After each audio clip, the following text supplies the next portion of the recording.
difference between parametric and non-parametric test.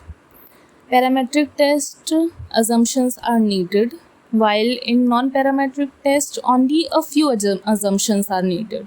For parametric test, comparison is done by mean. Mean is the measure for central tendency. For non-parametric test, median is the measure of central tendency. Parametric test has normal data. Non-parametric test can or cannot have normal or non-normal data.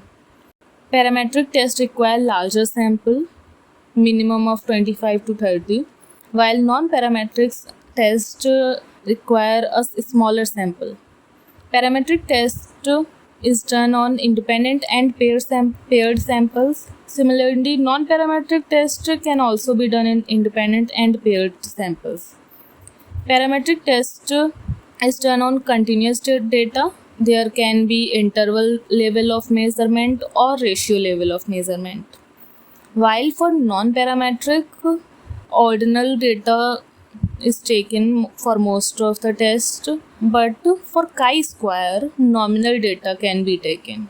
Parametric and non-parametric test both are used for hypothesis testing. In parametric test, homogeneity of variance is assumed. That means groups' standard deviations should be near.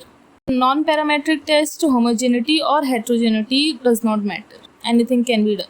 There can be any variance. Parametric test can be used to draw conclusions. That means data of the samples can be generalized to the population and it has higher test power. While for non-parametric test, it is simple and unaffected by outliers and data of the samples cannot be generalized to the population.